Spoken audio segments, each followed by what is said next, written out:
कर बच्चों, आज हम इकोनॉमिक्स क्लास 10th का टोटल क्वेश्चन आंसर कराएंगे। कृपया इस क्वेश्चन आंसर को विद्यार्थी अपने ही शब्दों में अधिक से अधिक लिखिएगा। तो पहला क्वेश्चन है, उपनिवेशवाद से आप क्या समझते हैं?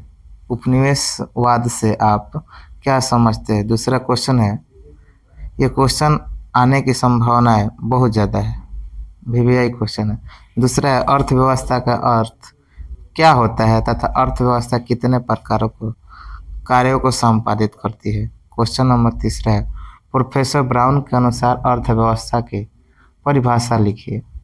क्वेश्चन नंबर चौथा है, अर्थव्यवस्था के ढांचा या संरचना को लिखिए। ये महत्वपूर्ण क्वेश्चन है, आ सकता है, यानी स्ट्रक्चर ऑफ इकोनॉमी। तृतीय क्षेत्र को सेवा क्षेत्र क्यों कहते हैं? ये भी वीवीआई क्वेश्चन है। अर्थव्यवस्था के प्रकार को लिखिए, ये भी क्वेश्चन आने की संभावना है। अर्थव्यवस्था के विकास से आप क्या समझते हैं?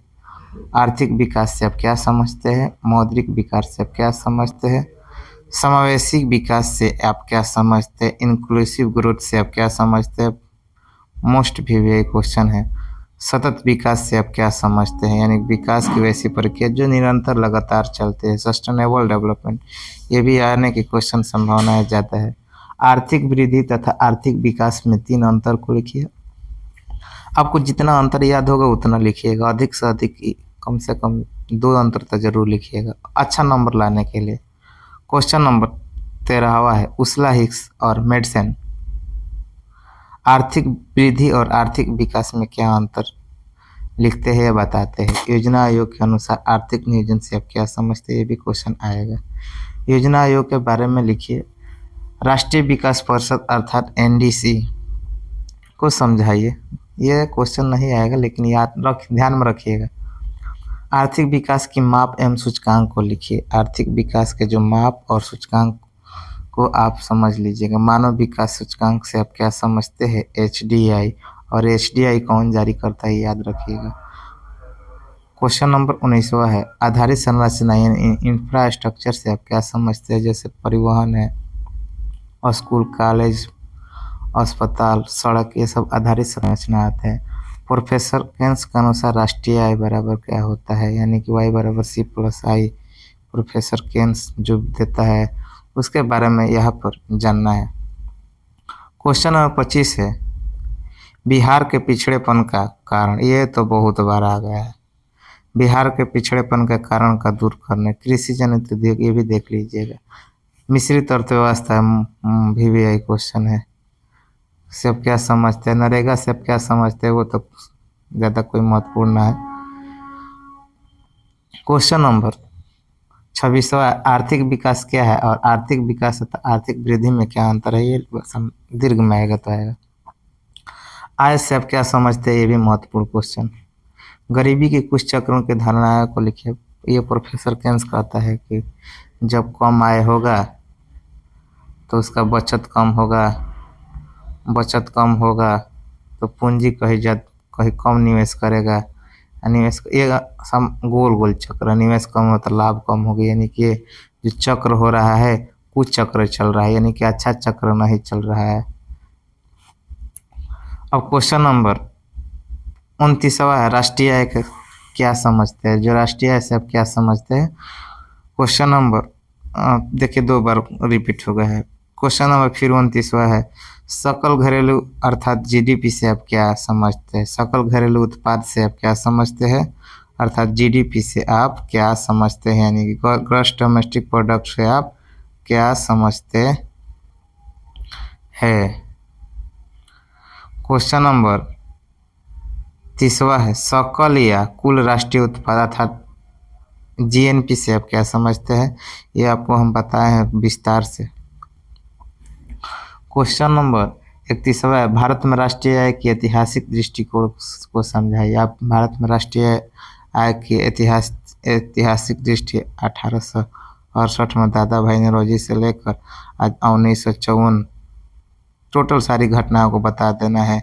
सेंट्रल स्टैटिस्टिक्स ऑर्गेनाइजेशन या सेंट्रल स्टैटिस्टिक्स ऑफिस टोटल कुल बता देना है कि कैसे आर्थिक दृष्टिकोण भारत में कहाँ से स्टार्ट हुई और ये सब जनगणना अब कौन कौन कर रहा है। क्वेश्चन नंबर 32वां है, राष्ट्रीय आय की गणना विधि को समझाइए। ये आप 70 शब्द दीर्घ में आएगा। राष्ट्रीय आय की गणना में होने वाली कठिनाइयों को, मूल्य के मापन में कठिनाई है, दोहरे आंकड़ों को एकत्रित करने में कठिनाई है, ये राष्ट्रीय गणना में होने वाली कठिनाई है। क्वेश्चन नंबर है, आय का गरीबी के साथ संबंध स्थापित करें। ये क्वेश्चन आएगा, क्वेश्चन ये आने की संभावना बहुत ज़्यादा है। ये वाला क्वेश्चन, आय का गरीबी के साथ संबंध स्थापित कीजिए। क्वेश्चन नंबर 35वां है, मुद्रा से आप क्या समझते हैं। ये भी क्वेश्चन आएगा, मुद्रा से आप क्या समझते हैं। बचत से आप क्या समझते हैं। साख से आप क्या समझते हैं। विनिमय के स्वरूप तो दो होगा, वस्तु विनिमय और मौद्रिक विनिमय। ये तीनों क्वेश्चन भी यही क्वेश्चन है, देख लीजिएगा। वस्तु विनिमय प्रणाली से आप क्या समझते हैं और वस्तु विनिमय प्रणाली में होने वाली कठिनाई से आप क्या समझते हैं। कठिनाई दीर्घ में पूछेगा, आएगा भी तो। क्वेश्चन नंबर 41 है, मौद्रिक प्रणाली से आप क्या सब समझते हैं, यानी कि मोनेटरी सिस्टम। मुद्रा के कार्यों का वर्णन करें। मुद्रा के 4 है कार्य, आपको बताया है 4C। मुद्रा के जो कार्य है वो 4 होता है, यानी कि 4C होता है। आपको पढ़ाएंगे तो उस समय बता देंगे कि 4C क्या होता है। क्वेश्चन नंबर 44वां है, मुद्रा का आर्थिक महत्व पर प्रकाश डाले। कैसे कैसे मुद्रा का विकास होता है उस पर प्रकाश डालना है। क्वेश्चन नंबर 45वां है, साख क्या है, साख के कितने आधार होते हैं। क्वेश्चन नंबर 46वां है, ये क्वेश्चन आएगा, देख लेना। साख क्या है और साख के आधार लिखिए। साख पत्र से आप क्या समझते हैं। ATM क्या है, देख लीजिएगा। वित्तीय संस्था क्या होता है, ये भी आएगा। क्वेश्चन नंबर 51 है, वित्तीय संस्था कितने प्रकार के होते हैं। 2 प्रकार के होते हैं। वित्तीय संस्था आपको बताए हैं कि 2 प्रकार के होते हैं। कह रहा है क्वेश्चन नंबर 52, राष्ट्रीय स्तर पर वित्तीय संस्थाओं के बारे में वर्णन कीजिए। राज्य के स्तर पर वित्तीय संस्थाओं के बारे में वर्णन कीजिए। व्यावसायिक बैंकों के कार्यों की विवेचना करें। ये क्वेश्चन आएगा VBI, व्यावसायिक बैंकों के कार्य की विवेचना करें। क्वेश्चन नंबर 54 आने की संभावना बहुत ज़्यादा है।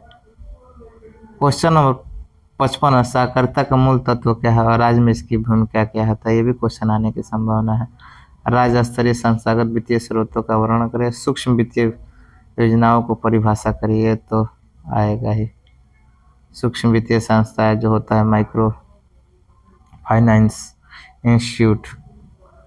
भारत में सहकारिता की शुरुआत कब, किस वर्ष की गई थी, क्वेश्चन देख लीजिएगा।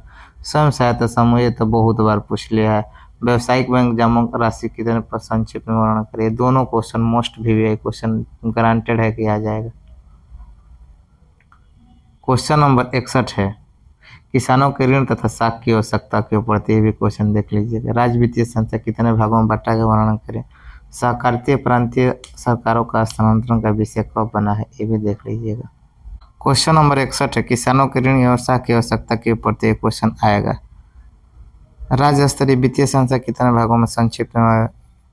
सहकारिता प्रांतीय सरकारों का स्थानांतरण का विषय कब बना है।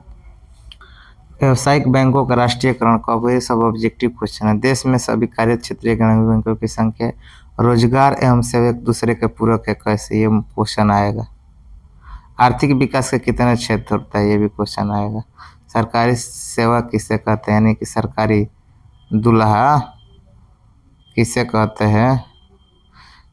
रेल वाला, सेना वाला, ये सब सरकारी दुल्हा है। और गैर सरकारी यानी कि प्राइवेट दुल्हा किसे कहते हैं, ये देख लीजिएगा। 5 सरकारी सेवा के उदाहरण लिखिए। 5 गैर सरकारी सेवा के उदाहरण लिखिए। अर्थव्यवस्था में सेवा क्षेत्र का क्या महत्वपूर्ण योगदान है, क्वेश्चन नंबर ये भी आएगा। सरकारी सेवा योजनाओं के नाम लिखिए। बाह्य स्रोत से आप क्या समझते हैं, आउटसोर्सिंग। ये तो जब बहुराष्ट्रीय कंपनियां स्वयं कार्य न करके किसी दूसरे कंपनियों का सौंप देती है बहुराष्ट्रीय को। मंडी का असर क्या भारत में पड़ा, ये भी पहुंचेगा। वैश्वीकरण, भूमंडलीकरण या ग्लोबलाइजेशन से आप क्या समझते हैं, VBI क्वेश्चन बहुत ज़्यादा आने की संभावना। वैश्विक अंग लिखिए। निजीकरण से आप क्या समझते हैं, ये भी आएगा। उदारीकरण से आप क्या समझते हैं, वैश्विक गांव से आप क्या समझते हैं। क्वेश्चन नंबर 11, बहुराष्ट्रीय कंपनी से आप क्या समझते हैं। कुछ बहुराष्ट्रीय कंपनियों का नाम लिखिए। बहुराष्ट्रीय कंपनियों द्वारा विश्व भर में उत्पादन एक दूसरे के साथ जोड़ती है कैसे। दीर्घ में आएगा अभी तो। वैश्वीकरण के समय बनाने का प्रमुख कारक लिखिए। वर्ल्ड ट्रेड ऑर्गेनाइजेशन, विश्व व्यापार संगठन से आप क्या समझते हैं। वैश्वीकरण के पक्ष में क्या तर्क लिखिए। बिहार में वैश्वीकरण का सकारात्मक प्रभाव, ये इसमें से तो कोई एक पूछ सकता है। नई आर्थिक नीति से आप क्या समझते हैं, यानी कि LPG, liberalisation, privatisation and globalisation, ये दोनों एक ही बात है। वैश्वीकरण पर आम आदमी का प्रभाव क्या है, ये भी क्वेश्चन आने की संभावना बहुत ज़्यादा है। पर वैश्वीकरण का नकारात्मक प्रभाव आम आदमी पर क्या पड़ा, ये भी देख लीजिए। कुछ ऐसे चाचा का जिसे उपभोक्ताओं का शोषण होता है, ये देख लीजिएगा, ये भी देख लीजिएगा।